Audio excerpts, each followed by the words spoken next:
Hello and welcome to this ABC 10 Coronavirus Q&A. I'm your host, Aubrey Aquino. Today we'll be talking about small business. We realize many small businesses are feeling the effects of shelter in place and this pandemic. Joining me is Norel Mancuso. She's the president and CEO of Social House, Inc. Her team has been helping businesses here in California as well as across the country navigate the pandemic closures. Thanks for joining us, Norel, here on ABC 10. Thank you, Aubrey. So great to be here. First of all, can you fill us in on a little bit of your background as well as Social House Inc.? Absolutely. So Social House Inc., I'll start there, is the name of our company, and we're a strategic marketing group based in Los Angeles. And our whole mission is to deliver impactful connections between your audience and your brand. That's, I think, what's most important for us is how do we create meaningful connections that matter. So we do this via, we do this via content, storytelling. We do this via influencer marketing, as well as paid media performance marketing. Great. And I know right now there's a lot of small businesses that could use some advice, some insight, and they're trying to figure out how they're going to come out on the other end of this and hopefully in the green, but a lot of them right now are seeing red. First, let's talk about what small brick and mortar businesses, stores, what can they do right now to reach their customers? Yes, of course. It's a trying time, and we definitely want to be here to help for that. So the first thing is really invest in your online presence. If you've been hesitant about doing this before, now is the time to focus on that. Make sure your website is up to date and looking fresh. Make sure that all your information is on there for your social media platforms. Figure out ways to bring better connectivity between your store or your brick and mortar store and things like Yelp or your Facebook page. Make sure everything is looking fresh from the website to your online presence on social. The second thing that would be really great is to, on your social media accounts, figure out ways to let people know how to find you. I see this more often than not with small businesses where you'll have the name, but very rarely do we see like a complete bio, or if you're a restaurant, like a complete menu. Let people know that you're open for business and you're doing delivery. Work on ways to utilize native features to really show people what you're all about and how to find you. So boast about yourselves. Use social media as this free platform to help you with that as well. The next thing is rethink your resources in order to develop new offerings. So for example, if you're a restaurant, and I know that so many restaurants are struggling right now, we've seen things here in LA where people are actually selling produce kits and working with partners like DoorDash and Postmates to deliver vegetable kits or meal prep kits or whatever it may be. Just because your restaurant's not open for business doesn't mean your digital presence has to just fall to the wayside. And there's so many partners out there to help you do that. DoorDash, Postmates, sky's the limit. Help them help you, essentially. The next thing is, another example is clothing brands, right? Like so many clothing brands have redirected their factory resources towards making masks and hospital scrubs or hand sanitizers. So there's just so many different ways for your business to help people, but you've got to be creative in the way that you're thinking. Our country, our communities have needs now. How can your business be there to best support those needs?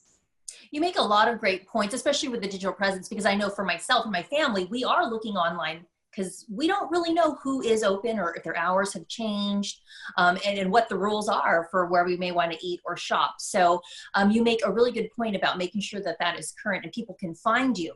What about these ads that we see on social media? What should businesses know, especially right now during the pandemic, about those ads? Social media ad placement is almost a vital nuance of social media. Organic posting, and what organic means is when you post something online, roughly 6% of your audience will ever see that organic post. So because that's such a small percentage, so if you have, 10 followers, only 6% of those 10 followers, I'm using a low number just to make it easy, but only 6% of those people will actually see your post. So what you need to do is you need to invest in a paid media strategy across social. If you have a business page for your business, it's basically a setting that you would put on Facebook or Instagram, and you switch your page to a business page, you're going to be allowed to open up the platform for ad placements. And there's instructions on the back end that tell you how to create ads. But ads are so important. And all the ads that you create can be localized to your local demographic, to bring in the clientele that you need online to drive business during this downtime as well. So paid media is so important. If you don't know much about it, please visit Facebook's Help Center to understand more about how to place ads on your specific. I wish I could help everybody right now, but please make sure that you visit Facebook's help page and Google Facebook ad placement to get some more help on that. But it's vital to get the exposure you need and to get your message across. Well, I mean, that sounds great, but I mean, let's be honest, a lot of businesses, especially small businesses, can find that overwhelming if they're new to the social space. And they might think, oh gosh, there's so many businesses out there. How am I going to stand out? Well, that's a really good point, Aubrey. And in fact, there's 26 million businesses across Facebook and Instagram alone. And 2.6 million of them are actually actively advertising as of 2019. So yes, there's a lot of clutter. Now, one of the things that you need to remember is that paid media advertising is keyword rich. So you're paying, not keyword rich, but rather you're paying for various keywords, right? So if you're a restaurant, you wouldn't want to use the keyword food or Italian restaurant. You would want to dive deeper into the interests that are surrounding your community. So I'm going to use an example so the people at home can understand. If you're a small Italian restaurant in, let's say, the Sacramento area, and you want to attract people, you're not necessarily going to put in these really large keywords into the back end because everything in ads is about keywords. What you're going to do is you're going to create keywords that are affecting the community. Maybe there's a community church or a community school that you can put in those keywords, find different locations or interests. Maybe put in, AYSO or, various kind of things that relate to that specific audience. It's about going deeper into the keyword search and not going for the highest keywords because more likely than not, bigger competitors have already purchased them. So dive deeper and think about keywords. And Aubrey, you mentioned that, paid media is very difficult. It seems kind of foreign and difficult. It's really not. And on the back end, if you look at things, there's great instructions and instructional how-to videos. And Facebook has also optimized the platform so much to help people create ads in an easier way. So. Okay. Well, you mentioned Facebook. Obviously, that's where we're finding a lot of our friends and a lot of the businesses that we want to support or we're interested in. But there's lots of social media out there. What platforms are best? Well, it depends on the business. And let's break that down a little bit. Facebook is really a place for customers to really understand a full news blitz on what your brand's about. It's where you can put a menu, you can put, particular products that you're selling. It's kind of almost like a social media website, if you will. Then you have platforms like Twitter, and Twitter is a place for customer service inquiries. It's a place for people to join the conversation with your business. Instagram might be a place for people to see the world through your eyes, to understand the heartbeat of your brand. And I would love you guys to know this, is that social media platforms, they're just code, right? It's just developers put in code and they created this thing, but it's you guys that give social media a heartbeat. So make sure that your content is telling stories across whatever platform it is with purpose and intent. So strategy is important to think of ahead of time. Now, should every business have a social media presence? Because I'm sure there's businesses out there that think, oh, I don't need to be on social media, or no one's going to be interested in my brand or my service on social media. Oh my goodness. Well, I own a social media marketing company. So of course I'm going to disagree with that statement, but I think the real question is what are you doing to your business if you're not on social media? So when you reverse the psychology behind it, you're not broadcasting anything to anybody. You're kind of depending on word of mouth, but the new word of mouth is truly through social media platforms and networking. That's good. That's good to know because there's a lot of people that think, hey, that's not for me. What are some of the most important factors to keep in mind if you're going to do social for your business? That's a great question. Number one is remember that your business is not a person, right? People are people. If you are a business, show testimonials, show stories about why your business is worth visiting and investing in. Talk about the stories that are moving the community. Talk about your localized business in a way that's going to make people feel like they must support, attend, buy from you. And the way to do that truly is by going back to your mission statement as a business. Why did you start your company? What mission and philosophy are you trying to bring to life? And that relates to the content you're broadcasting as well. Give your brand a heartbeat to stand out. For businesses that have transitioned to working from home, what advice do you have for them when they're managing their team remotely? Oh my gosh. So Social House has been a work from home company for about 3.5 years. We have a satellite office that we use in Hollywood, like a shared workspace type thing, but I have so much experience in this. What I recommend definitely is setting guidelines. Working from home right now is mandatory. If it's ever something that you want to continue, just know that it's a privilege, not necessarily a right for everybody. So have specific guidelines. What does working from home mean to you? Like, for example, are there check-ins in the morning? You know, do you have a check-in every morning? We have a check-in at the agency. It's called our daily download. And you go in and you put in what you're doing today, what you need to accomplish tomorrow, and any roadblocks that you're facing so that people can get help. You know, so use, oh my gosh, Aubrey, I almost forgot. Use Slack. You know, while you're working from home, there's an app called Slack where you can communicate with various members of your company or your business or whatever it may be. And you can transfer files, you can have voice conferencing, you can do all kinds of things. But Slack is a great tool for managing the at-home new way of life, if you will. But rules and applications will help you streamline communication. Do you think the work from home status is hurting businesses, but particularly small businesses? You know, the thing is working from home and the work from home status, I think what it is there's got to be a certain level of trust with your employees. If you have that, you're not going to suffer on the back end, because when there's trust with employees and there's set protocol of what they need to be doing, I feel like you can let go of the reins a little. I think one of the things as business owners that we all freak out about, especially if you're an entrepreneur, you want to control everything. You want to make sure things are moving efficiently, but really assigning tasks and making sure that there are those daily morning check-ins and checking in with people throughout the day. The phone is still alive and well. We can all pick it up, have phone conversations. You can FaceTime, stay connected to one another. But remember, people need time to do their work as well. So it's just kind of letting go of the reins a little bit and setting forth protocol ahead of time, rather just throwing everyone in and crossing your fingers that it works. Set protocol. And I think that's important as well. So. Well, let's shift gears. Let's shift our mindset. When we think about reopening, what strategies should some of these businesses be employing, be thinking about when they're planning for the future and the reopen, whenever that happens?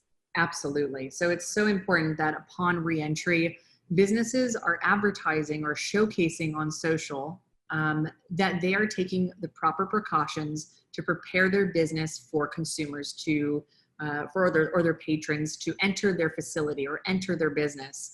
You know, I consult a lot in the beauty industry, and Social House is built on a lot of our beauty clients. So, you know, for example, if you're a spa or a beauty salon or a nail salon or whatever, a restaurant, show online on your social media platforms that you are taking the proper precautions. Show your staff sanitizing the booths or the trays, you know, where you would mix color, or make sure that people know that you take their safety and their health as important. It is important as, you know, they believe it is. So just make sure that you're showcasing these things and really have like a step process in terms of sanitization of your facility or business.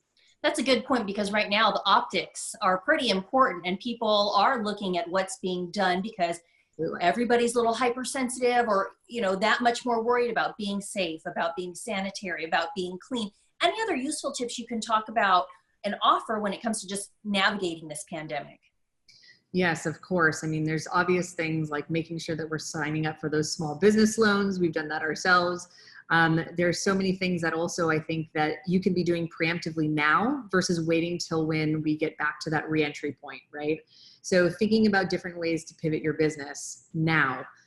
This has been a giant wake-up call for so many businesses that their digital and social media presence needs to be amplified, so that when there is something where people can't physically attend a space or you know, walk into a space, they can digitally or socially still be engaged, so you can have a different revenue stream.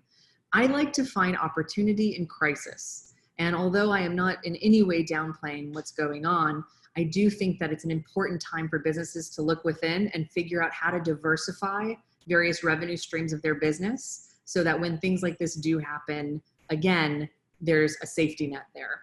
So I mean, I've heard of a spa that, although they can't have people come in and get like a spa treatment, they're having DoorDash and other like kind of, or not DoorDash, I'm sorry, Postmates deliver at-home facial kits, and they're doing walkthroughs online. Like there's so many creative businesses out there, and just think about different ways now to do that and ways to pivot even down the road.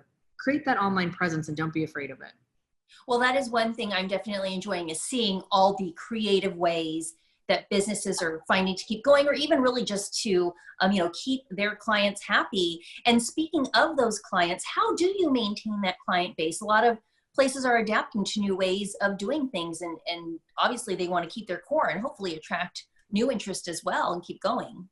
So I just want to make sure that I'm paraphrasing the question. So the question is, how does one keep their active clientele base or their active patrons coming in? How do they reinvigorate them to come back in? Yes. Is that correct? Yes. What's very important is that you must not go dark right now. I think that the most important thing right now is to think about the different ways that social media platforms can be utilized. I'm sure that you all have seen Instagram lives or TikTok videos, or people doing things at home to talk about their businesses or talk about their services that they offer. I think it's important to stay ahead of that curve and make sure that you're constantly, bringing in new thoughts like that. So as far as sorry, does that answer your question, Aubrey? I want to make sure that it does. And, you mentioned TikTok. We talked a little bit about platforms earlier. Is TikTok a platform that businesses should be considering? We kind of think I think it's for like the younger kids.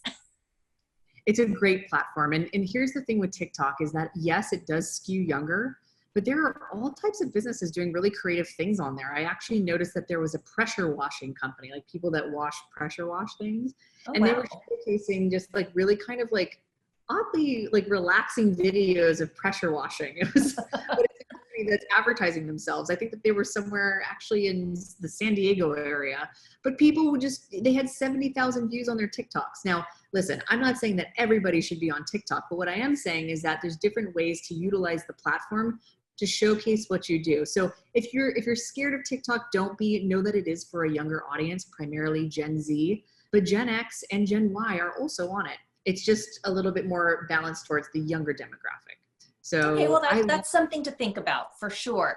Now, what if you want to support your small businesses? What are some of the best ways to support small businesses right now? I've heard things about like buying gift cards, or definitely, ordering out or getting delivery from places that are open. Yes, there's so many, supporting your local businesses is something that I think is one of the most vital things. When this lifts, I know that there's going to be a lot of people that are no longer in business. And what I recommend is not thinking about that. Think about what you can be doing now. Sorry, Aubrey, can you just repeat that one more time? Right. So just how can we, as a consumer, as a client, how can we support small businesses?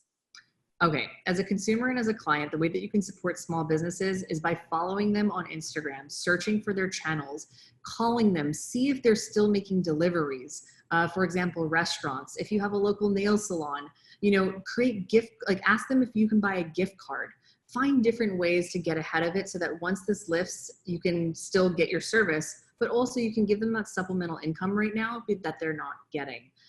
So call and check in on them. We're all localized communities. Let's make sure that we're figuring out ways to work together. But gift cards, gift certificates, calling local restaurants, seeing if they're still delivering, all great tactics to help support your local businesses. Yes, there's definitely some businesses that I definitely want to be able to continue going to when this does lift. What about people who are finding themselves out of a job? Is there an opportunity for them right now to start a small business, or is that a bad idea? Should they hold off? Again, opportunity in crisis, right? Sometimes we need things to happen to light that fire, right? And if you're an aspiring entrepreneur, don't be afraid to take the time to figure out what your next move is. And if your next move is starting your own business, there's tremendous resources online. It's about figuring out, first of all, what your plan is and how are you going to differentiate yourself from the competitors out there? Are there competitors? Did you think of something amazing? I think that right now you'll never have this time again. Take the time to think about your entrepreneurial spirit internally and develop that business plan. So get started. Now's the time. And what do you say to the business owners that feel like they're barely surviving but they're also not ready to give up. Don't give up. Remember this, you started this business for a reason and you have heart. For those small businesses out there, those entrepreneurs, don't give up. What you have to do though is you must pivot and get creative. You need to find that opportunity in crisis and figure out different revenue streams.